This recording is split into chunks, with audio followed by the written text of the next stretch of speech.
السلام علیکم ورحمۃ اللہ وبرکاتہ۔ دنیا کا سب سے زیادہ قیمتی پانی کا قطرہ آپ کو معلوم ہے کہاں ملے گا اور کب ملے گا؟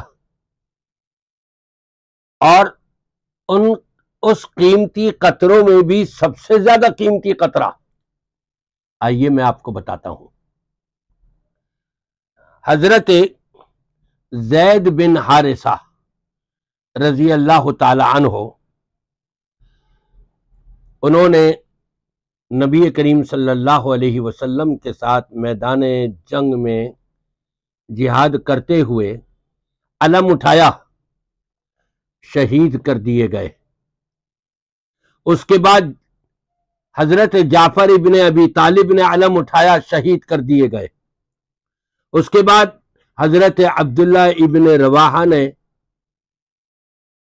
علم اٹھایا، شہید کر دے گئے۔ تینوں کے تینوں نے جام شہادت نوش فرما لی۔ نبی پاک صلی اللہ علیہ وسلم کی آنکھوں سے آنسو بہہ پڑے۔ ہر مسلمان کی آنکھ سے نکلنے والا وہ قطرہ جو اللہ کے ڈر اور خوف سے نکلتا ہے، یقیناً اس کائنات کے تمام پانیوں کے قطروں سے سب سے زیادہ اللہ کی نظر میں قیمتی ہوا کرتا ہے۔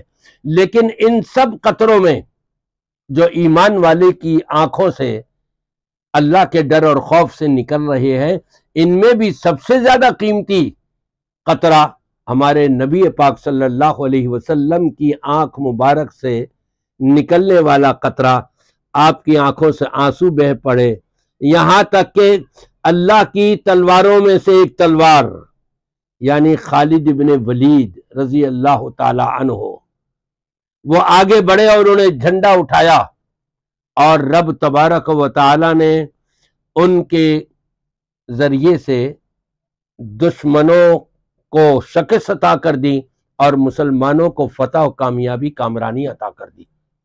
دیکھیں، نبی کے وہ آنسو کا ایک قطرہ تھا، یہ نکلا ہے، اور اس کے بعد مسلمانوں کو کیسی خوشی نصیب ہوئی ہے، فتح و کامیابی کامرانی۔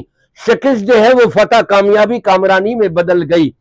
پہلے قتل پر قتل، قتل پر قتل، شہید پر شہید ہوتے چلے جا رہے ہیں، لیکن جیسے ہی نبی پاک صلی اللہ علیہ وسلم کی آنکھوں سے آنسو کا قطرہ نکلا ہے، اتنا قیمتی کہ رب تبارک و تعالی نے کایا ہی پلٹ دی اور نبی کو خوش کر دیا، نہ صرف نبی کو بلکہ تمام مسلمانوں کو خوش کر دیا۔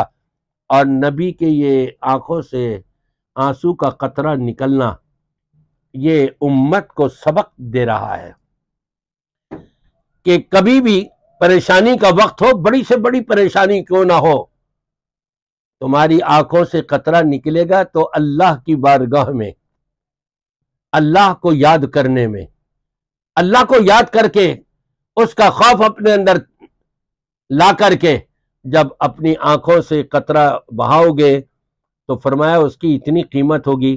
ابھی وہ آنکھوں سے آنسو کا پہلا وہ قطرہ جو اللہ کے ڈر اور خوف سے نکلا ہے، زمین پہ گرنے نہیں پائے گا، رب تبارک و تعالی اس کو تمام گناہوں سے پاک صاف فرما دے گا۔